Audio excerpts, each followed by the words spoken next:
The truth occurs.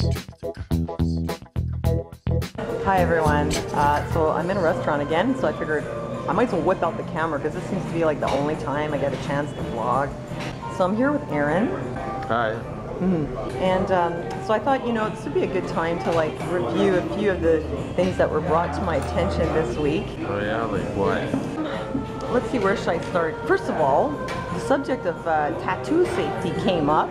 I don't have any myself. That's because I just never could justify spending money on tattoos because I always had something else I wanted more. So, and at this point in my life, I'm probably never going to get any. But anyhow, what I found out was that That's it. that what's in the tattoo ink, you might want to check because apparently they contain all kinds of metals and other questionable ingredients. Now, well, basically, the ingredients in tattoo inks are very similar to the ingredients in my acrylic paints that I still have from when I was in art school. And they include things like cadmium for yellow and red, cobalt for blue, which is, if you buy a can of acrylic paint cobalt, it'll say on the label, toxic. But yet it's in the inks. And then there's iron oxide and titanium for white. Basically a lot of like mineral pigments, and that's kind of concerning because those are under your skin forever. See, when I was in art school, they used to tell us don't lick your brushes because artists do that. They told us don't lick the brushes. I did it anyway, but the reason they say not to do that is because stuff's toxic. And Bob Ross, that artist with the big afro who used to have pocket squirrels, he died of lymphoma, so maybe it was the titanium white. Like in the Russian, don't do it. So the good news is that there is such a thing as vegan inks that are, say, kind of wonder about vegan. Why vegan? I mean, what kind of animal product would they be using in ink? But maybe they do. But in any case, the vegan ones are apparently good quality. I bet you the vegan one is 10 times the price. The tattoos are really expensive already.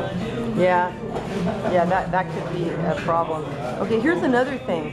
The death of Peaches Geldof. You heard about this? Peaches Geldof, yeah.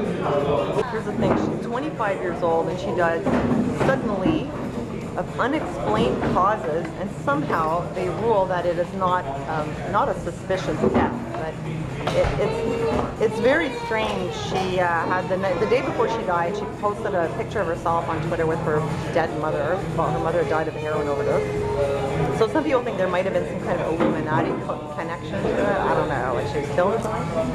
And also, she had said that she had. My son wants something. Before she died, she had been posting things on Twitter about having a ghost in her house.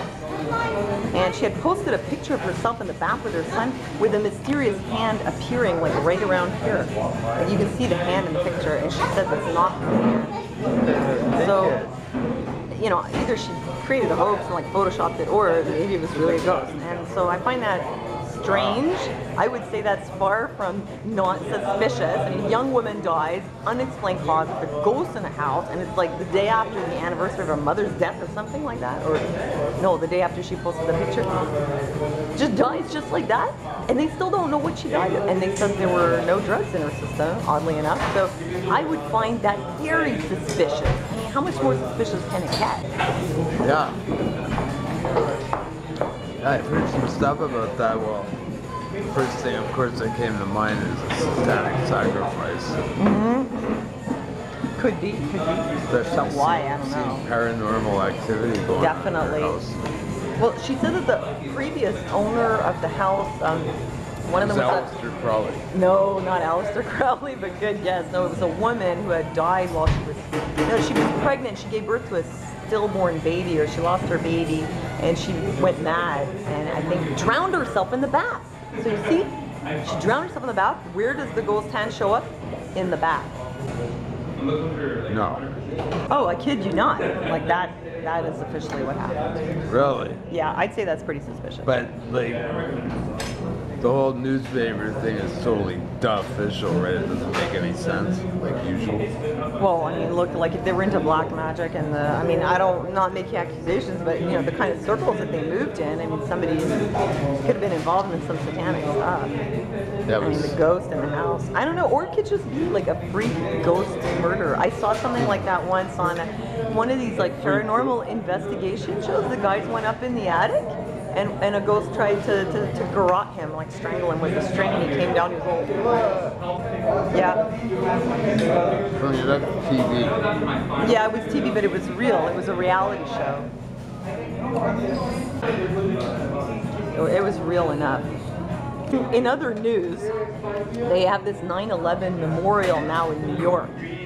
And I saw this really good report about her on InfoWars. She was, I don't remember the girl's name, but anyway, the girl with brown hair there. But she was talking about this thing, and it's like, she's just listing like one after the other all these ridiculous things about 9/11 that have never been explained. Like, I didn't even know this. I mean, it's good to have a refresher now and then, okay? And I kind of forget some of this stuff, or some of it, just when you think you know everything, it turns out there's more. So apparently, they never really could identify the bodies of the people who died, but somehow they identified like 13 of the 19 hijackers by their DNA, which is ridiculous because most of those guys turned out to be alive. Like, a lot of them even came out and said, you know, I'm a pilot in Saudi Arabia, I've never been a hijacker, I'm not dead, you know. So like, this is just this ridiculous lie. And now they made a museum. It's like the Museum of Lies. It's like the Museum of 9/11 lies. So that's about it. I think that's like most of the news that I wanted to bring up. You got anything else you want to mention? This is becoming like geeky vlog. Vlog with your mouth full. Don't vlog with your mouth full. It's impolite. Hmm? Yeah. What? Something happened to me this weekend. Ah, what, did you have a real shit weekend? A real shit weekend. Nothing. I didn't get invited anywhere. I just sat there and watched TV, Northern Exposure. Well, that sounds like a real good weekend to me. That's what I was planning to do tonight, stay home and watch some reruns of Northern Exposure. Actually, you know what?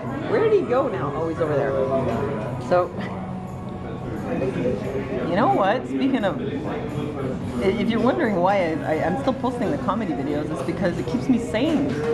I gotta do it. If I don't do that, you know, it's depressing. Oh, it's so depressing when you're not laughing. So I posted to make myself laugh, maybe make you laugh. Maybe you'll laugh at me. It's okay, as long as you're laughing.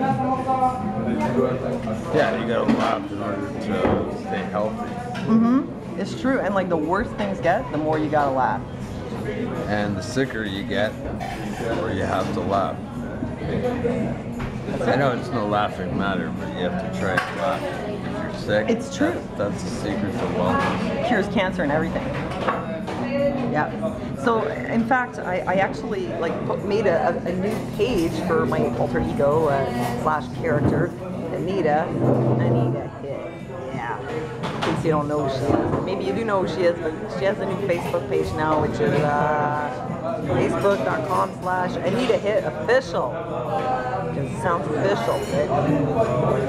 And also, don't forget to like my Facebook page, which is facebook.com/The Truther Girls.